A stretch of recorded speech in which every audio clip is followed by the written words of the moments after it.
Salut, salut! Comme je me suis beaucoup amusée avec ma vidéo sur mes jeux d'automne cette année, j'ai décidé de relancer l'expérience avec les jeux d'hiver. Ça n'est pas plus compliqué que ça.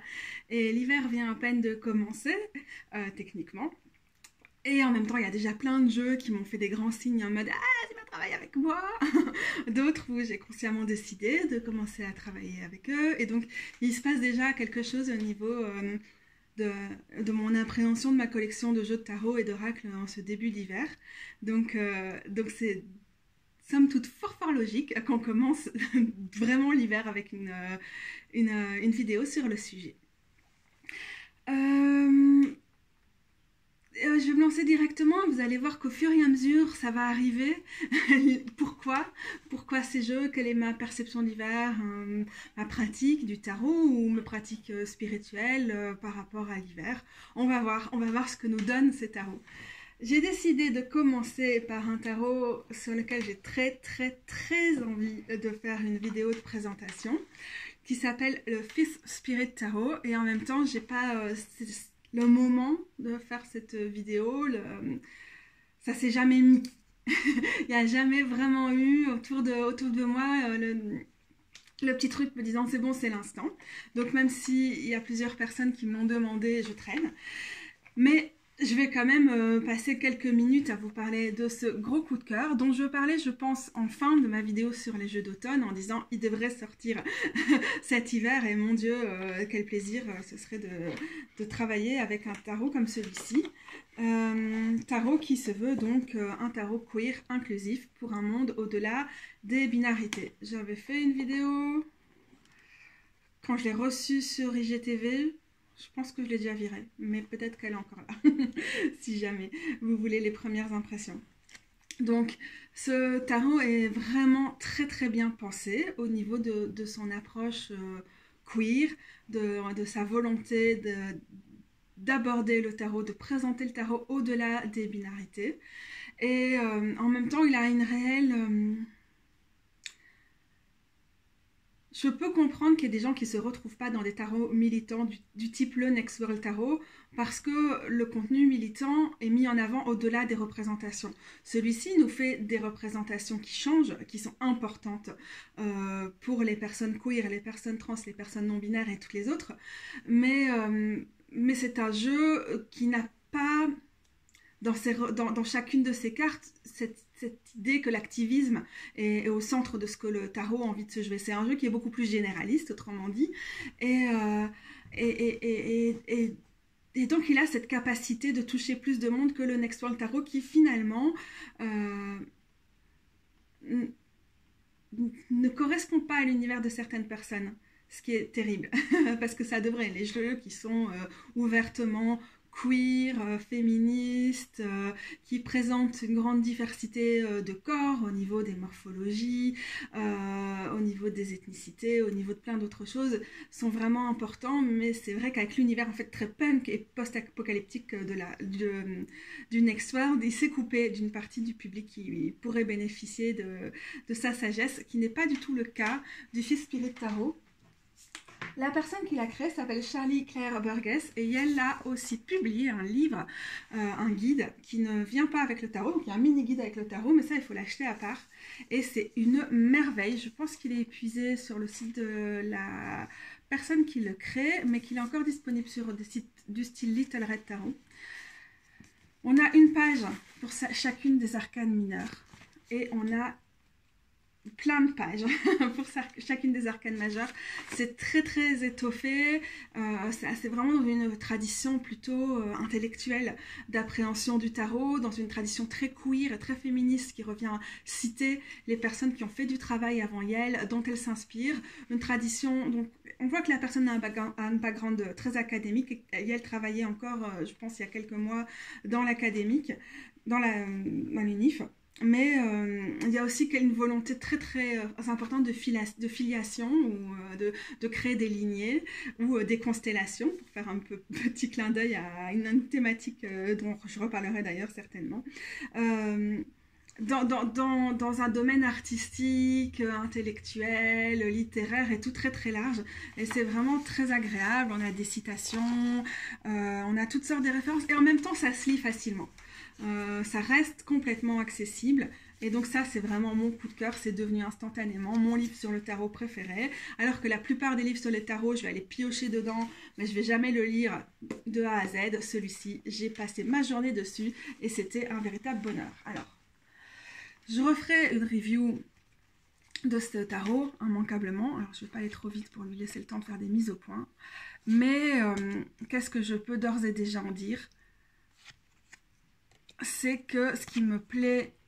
Pourquoi je l'utilise maintenant? Tout simplement, je l'ai depuis pas très longtemps et il me plaît de ouf et donc j'ai envie de me familiariser avec lui.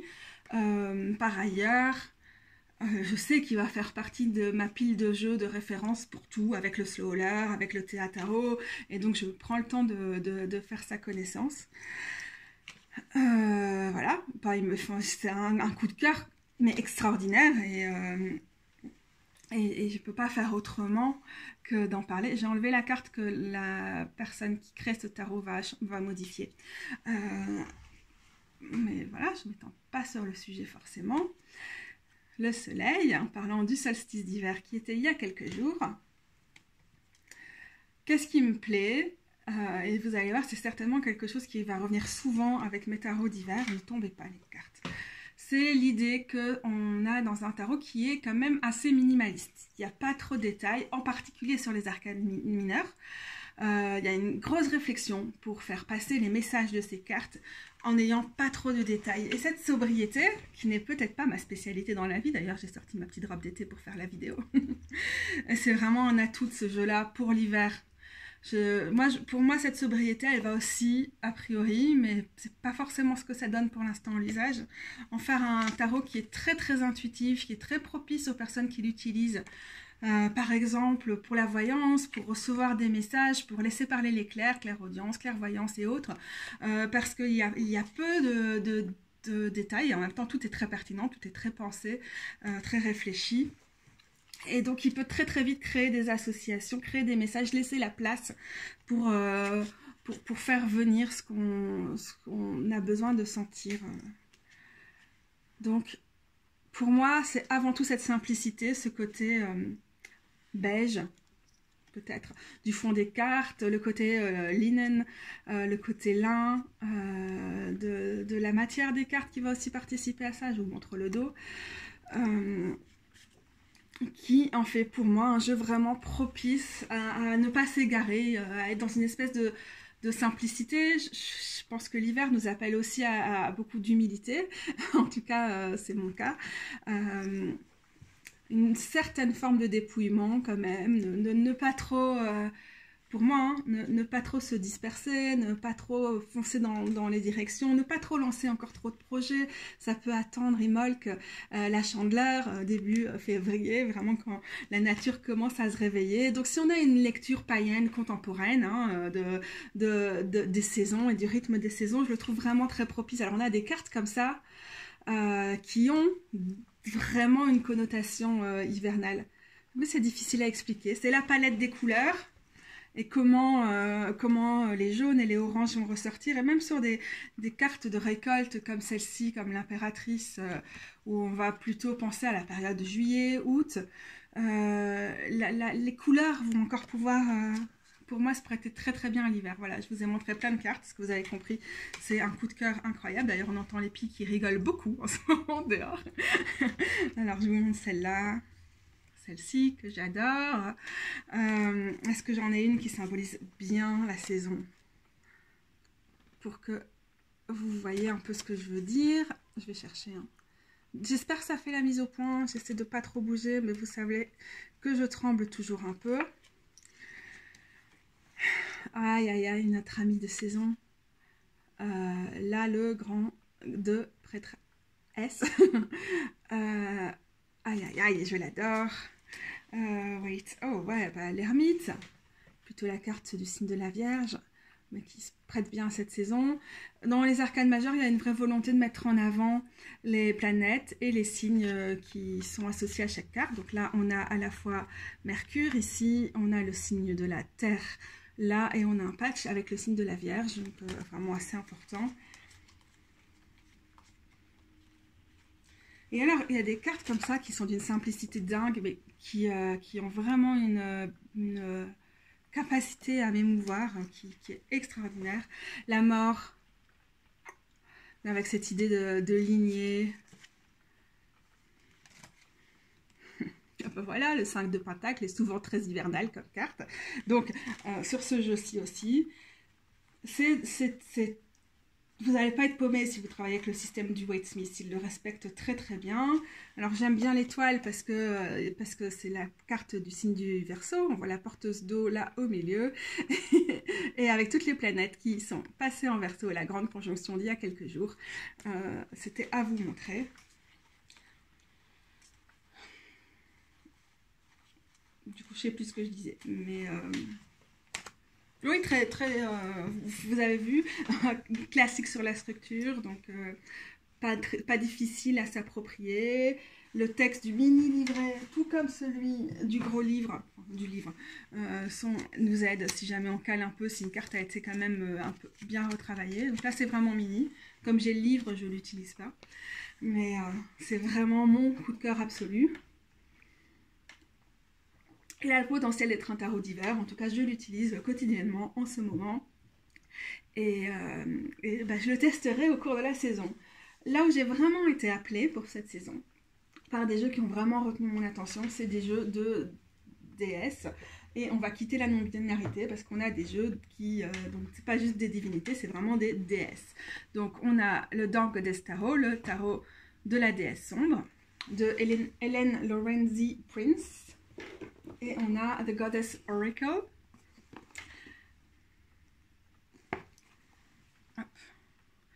C'est Soulis. Je suis allée à Bath, le lieu de culte de Soulis en Angleterre, juste avant le Covid. Alors je suis très émue de l'avoir là.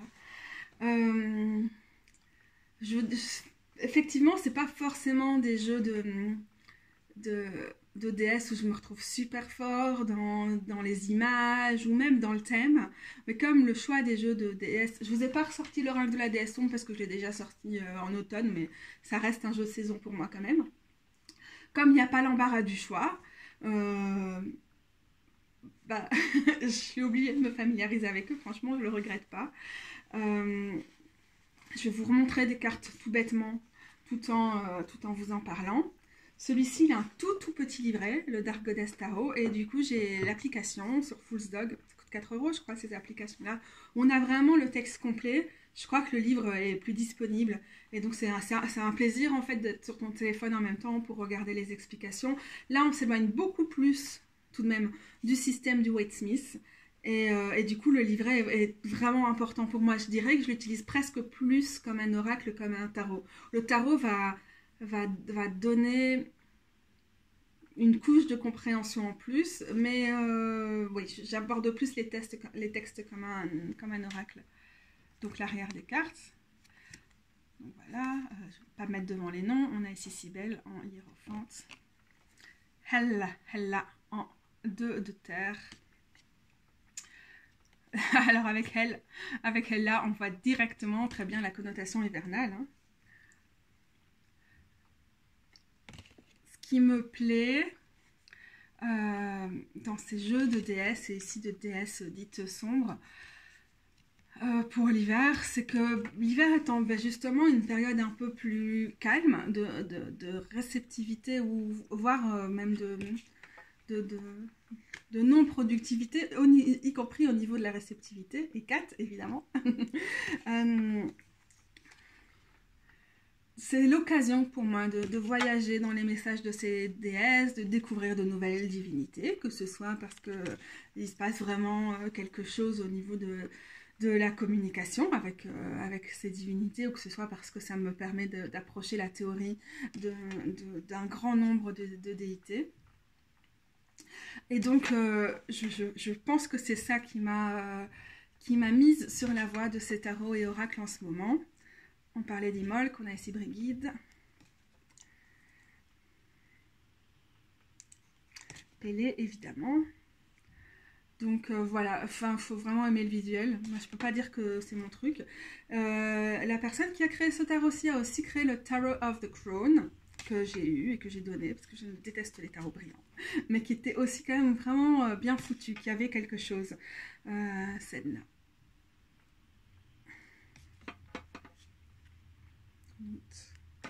On a Matt, la justice, on voit plutôt souvent cette carte dans le jugement aussi, enfin les allusions à cette déité. C'est assez intéressant. Voilà, donc c'est vraiment sur le thème. C'est vraiment cette idée d'introspection, d'utiliser à la fois les archétypes des divinités et, si possible, d'aussi entrer en communication ou développer une pratique dévotionnelle par rapport à elle. Dans mon cas, les deux sont mêlés, mais ce jeu n'implique pas forcément une unique communication. Je vais arrêter de mélanger, je commence à avoir trop mal. On va vous montrer Tiamat.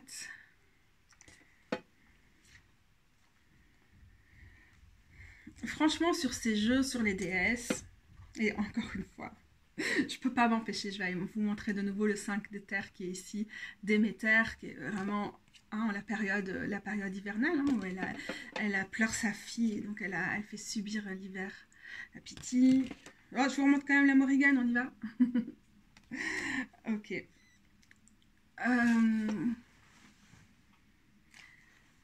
C'est limite quand on a des jeux comme cela. Tiens, en parlant de Déméter.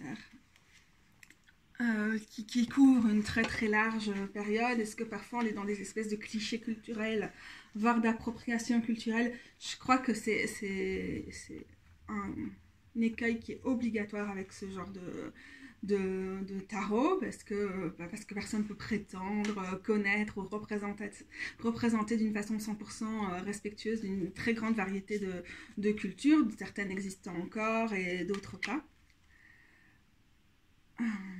Mais voilà, je trouve que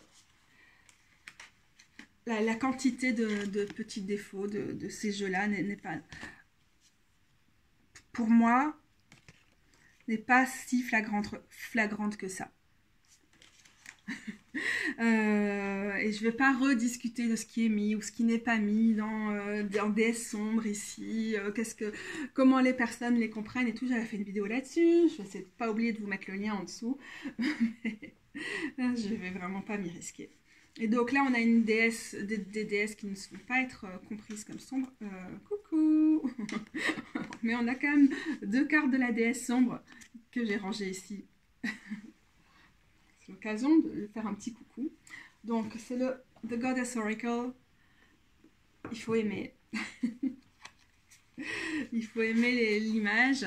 Les cartes sont inutilement grandes avec le nom et le mot-clé en dessous. Mais il y a de la diversité des corps, quoique. Je vais jamais être 100% satisfaite de ce côté-là. Si vous allez voir des trucs un peu clichés, c'est par exemple Hécate. Hécate a été représentée comme une vieille dame. En fait, Hécate a beaucoup de visages, mais elle n'était certainement pas représentée comme une vieille dame pendant l'Antiquité. C'était une déesse vierge avec des attributs de mère aussi, mais elle était représentée comme une personne jeune en tout cas. Donc, je ne veux pas re-rentrer une nouvelle fois dans les grandes considérations sur la triple déesse et tout ça. Je vous renvoie plutôt vers les vidéos que j'ai déjà faites là-dessus. Je crois que mes considérations évoluent aussi grandement de ce côté-là. J'essaie de faire preuve d'ouverture et de mieux comprendre certaines approches. Du coup, je ne suis pas du tout dans l'état de m'exprimer là-dessus. Ça va certainement me prendre beaucoup de temps avant d'y revenir. Mais donc, vous voyez, à mon avis, ce qui visuellement peut faire penser dans cette palette de couleurs à l'hiver. On a Éostre, divinité du printemps. Mais voilà, Shun, magnifique. Je crois pas que vous voyez bien. Mais c'est vraiment sur le contenu, quoi. L'envie de travailler avec les déesses au niveau archétypal comme au niveau pratique, enfin plus terre à terre. Ce qui va être... Bah non, je ne vais pas faire le lien directement. Une minute, pas pure minute. Je reviendrai sur cette question de travailler les histoires, les archétypes. C'est marrant dans ces vidéos, sur les jeux d'automne, Valil associait plutôt ça à l'automne. Mais je pense que moi, je vais plutôt situer ça en hiver. Bon, après, l'automne n'est que l'entrée dans l'hiver. Peut-être. Le Théa, le tarot de Théa. Pourquoi je fais le lien? Parce qu'on a le côté Amazon, Théa étant donc déesse, enfin Dieu au féminin. Et donc, il y a quand même une inspiration mythologique, antique dans ces cartes aussi. Donc, notamment au niveau de comment ça a été renommé.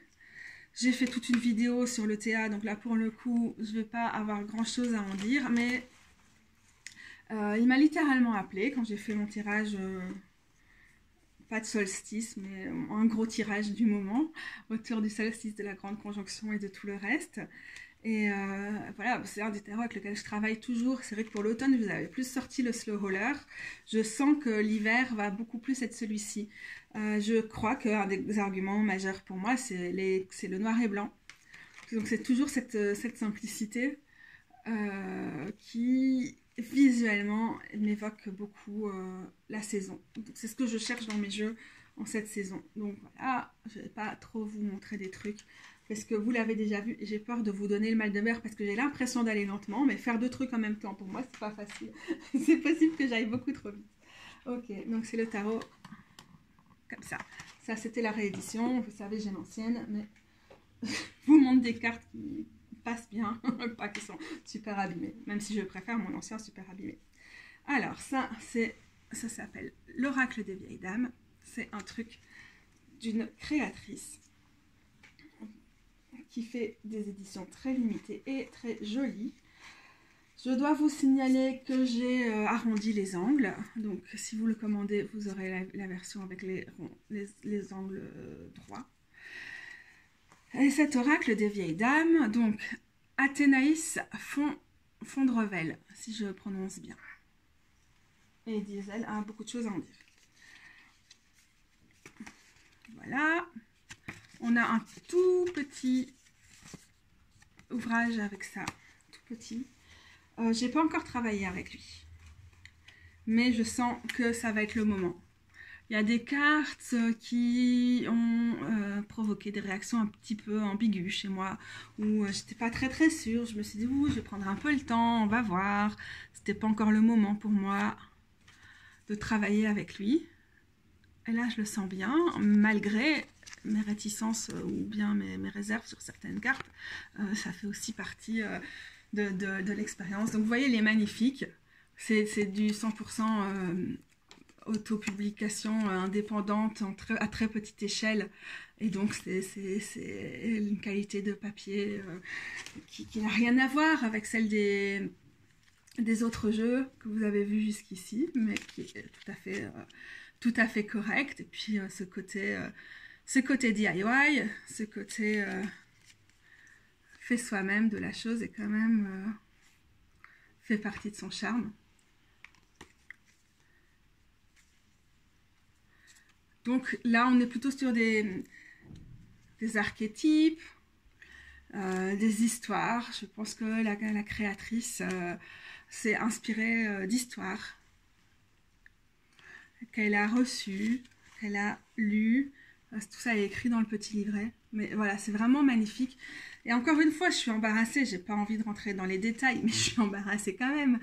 On a quand même en ce moment, ça se voit, je crois, dans ma sélection, quand même un archétype qui revient pour moi. C'est la femme sage. Ou, pas forcément la femme, mais un archétype, enfin une personnalité plutôt axée sur des valeurs traditionnellement perçues comme féminines, dans une idée probablement de réappropriation, de reclaim, de tout ça. Sage. Certainement, ces problématiques qu'on associe systématiquement la sagesse à la vieillesse. Dans beaucoup de cas, je ne parle pas de ce jeu spécifiquement, je parle de cette idée en général. Mais ou l'hiver, comme la fin de la vie, ou un truc comme ça. Bon, en réalité, l'hiver, la vie, elle est dans le sol et elle attend de se redévelopper. Bon, bref, je tâtonne un peu avec ça. J'ai vraiment pas envie de rentrer dans des grandes explications. Vous voyez, je m'en sors pas. À mon avis, je suis retournée dans le mauvais sens, non? Vous avez vu certaines cartes de fois et d'autres pas encore. Très jolie vulve. Hop. Très jolies amoureuses. Mais voilà, c'est quand même un point intéressant sur lequel j'ai vraiment envie de travailler cet hiver, mais j'ai pas grand chose à en dire parce que je vais travailler avec ça cet hiver et donc on verra ça au printemps, pourquoi pas. Alors ce que j'aime bien aussi, c'est qu'il y a 2 cartes blanches, donc on va vraiment pouvoir se réapproprier l'outil jusqu'au bout et même je vais pouvoir proposer mes propres histoires. Et voilà. Je vous montre quelques cartes qui me parlent bien. Ouais, donc j'aime bien. Il y a le côté storytelling, le côté raconter des histoires avec ça. Je pense qu'il y a un côté de pouvoir se connecter à des ancêtres, spécifiquement les ancêtres qu'on a connus et qui sont morts âgés, mais certainement peut-être d'autres possibilités. Je n'ai pas encore testé. Il me donne vraiment des réponses tout à fait chouettes pour une utilisation en mode divinatoire.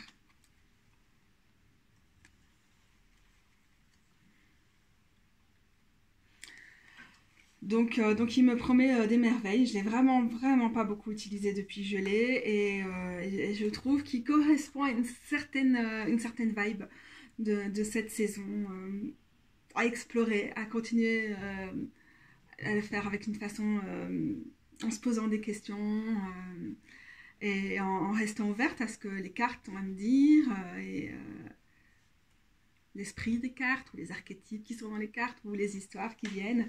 Je ne sais pas, c'est le début de l'hiver et je garde un esprit ouvert. La créatrice a aussi fait l'oracle de Léa.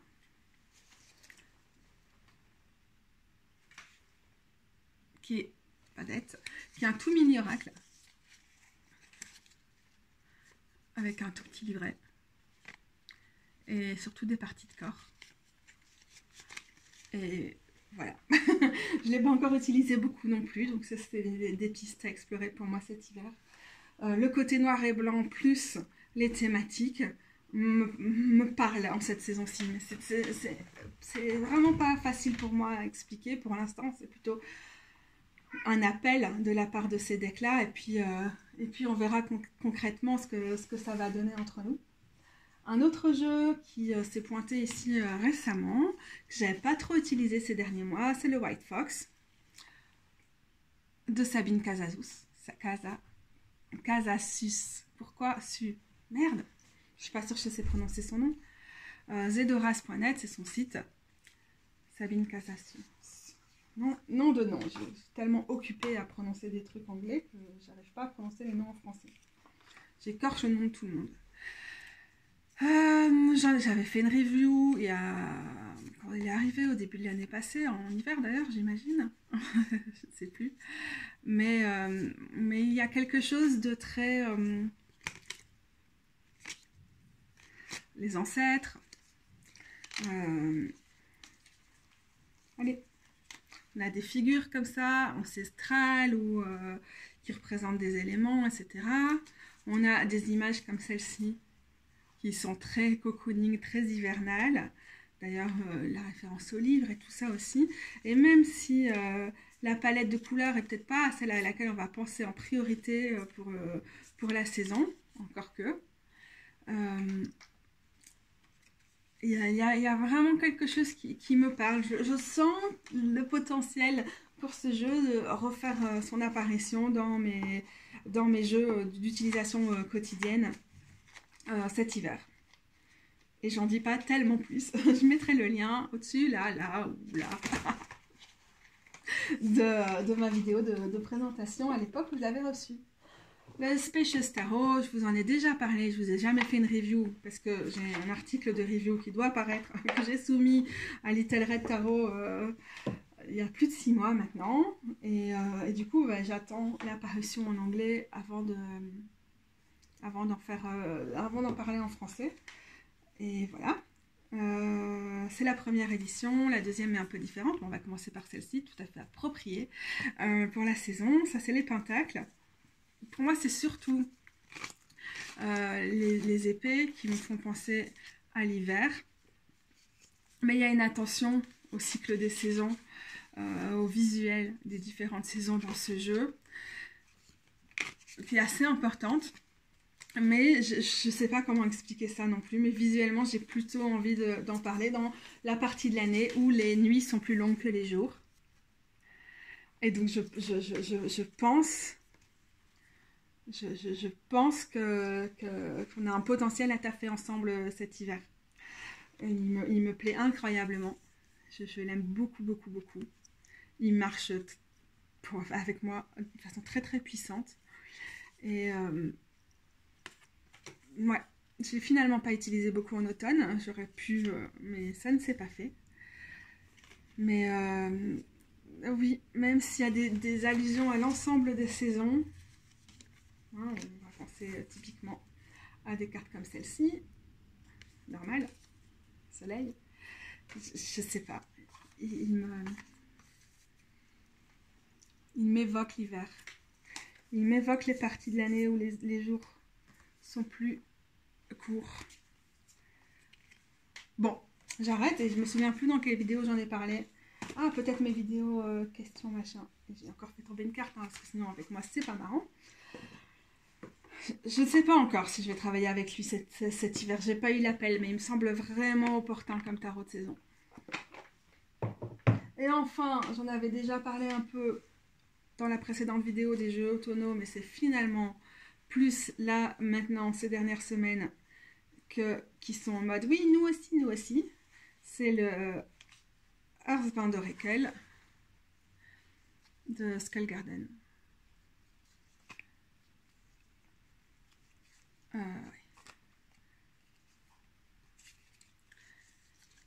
Et le nœud normand qui va avec, que bon, je risque pas d'utiliser parce que finalement je ne suis pas du tout une personne à le normand, dont je connais très très sommairement le système, pour ne pas dire pas du tout du coup. Je pense pas qu'on puisse utiliser le normand si on l'utilise de façon sommaire et si le prédictif est pas un de nos angles d'approche principaux pour ce tarot, cet oracle, cette pratique précise. Mais voilà. En tout cas, le Earthbound m'a déjà fait des grands signes en mode l'hiver, ça va aller. Genre, je pense, j'ai demandé, alors, est-ce que je te sors là? Et alors, il m'a sorti. J'espère qu'elle est là. Je ne l'ai pas rangée ailleurs, du coup.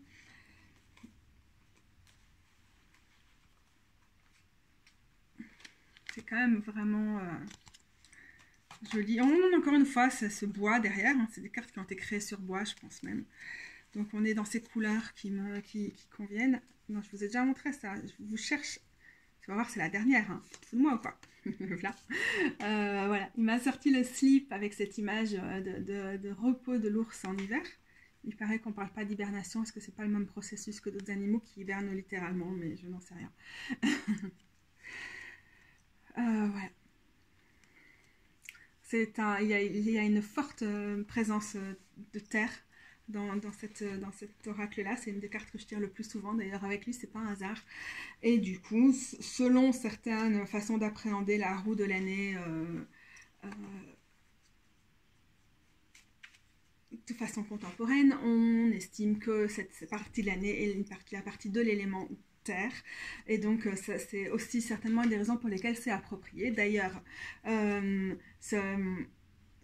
signe qui ouvre cette saison, c'est le signe du Capricorne, donc on ne pourrait pas être plus dans la terre qu'avec ça, déjà, cette carte de richesse, et qu'avec le Capricorne. Donc je pense que si les gens peuvent ne pas être d'accord sur certaines autres saisons, sur l'hiver, on est tout de même dans un consensus sur son association avec la Terre. je voulais mentionner le potentiel de travailler avec le Weird Wisdom Arcana de Le Page Novembre. Donc, il y a un tarot de Marseille Queer, dont je vous ai déjà parlé aussi. Encore une fois, je vous remets le lien. Mais comme j'utilise vraiment pas le Marseille avec beaucoup de plaisir, moi, personnellement, je pense pas le sortir, mais je trouve qu'il a une vibe qui va bien avec cette saison. J'allais éventuellement vous parler de ça, mais ce sera pour une autre vidéo. Je vais juste vous dire qu'à la fin de la vidéo précédente, j'avais aussi parlé d'ouvrages et tout, mais là, je vais faire une autre vidéo sur des livres. Et j'ai publié des stories qui sont en story align sur Instagram sur mes lectures de 2020. Donc, je vais vraiment pas me perdre. Je vous avais juste parlé d'Hellebore à la fin de la dernière vidéo. Hellebore, comment on prononce ça en anglais? I have no idea. Et ils ont sorti, l'équipe a sorti de façon inattendue en cadeau de Yule un exemplaire de Yule, alors que normalement je crois que ça se concentre sur Beltane et Samhain. J'ai failli dire Samhain, mais j'ai failli dire Shawin parce que mon chat s'appelle Samhain, mais on prononce souvent Shawin. Comme ça, vous êtes au courant de tout. Et du coup, il est vraiment, vraiment très, très chouette. Il se concentre beaucoup sur le folklore, la culture populaire, les mythes et légendes pas des îles britanniques, de la Grande-Bretagne. Et c'est vraiment, vraiment un plaisir d'avoir lu ça autour de cette période-ci. Donc voilà, petite référence, parce que vous avez parlé des 3 précédents dans la dernière vidéo. 36 minutes, ça fait du bien, c'est pas trop long pour parler de mes tarots. Vous savez que je sais pas chanter, hein. Si vous ne le saviez pas, maintenant vous le savez. Voilà, c'est terminé pour aujourd'hui. Merci de m'avoir écouté. Et j'espère voir d'autres personnes parler des jeux d'hiver en vidéo. Peut-être ça a déjà été fait et je n'ai pas regardé. Donc si vous avez des liens à partager en commentaire, n'hésitez pas. Je vous souhaite un bel hiver, un bon solstice d'hiver, même si les temps sont durs. Ça n'a pas changé. 2020 a été pourri. Le monde n'est pas en train de changer là, littéralement d'une minute à l'autre. Mais néanmoins, on espère déjà sentir le vent d'espoir de 2021 qui souffle sur notre hiver. Je vous envoie des pensées magiques, les gros bidous.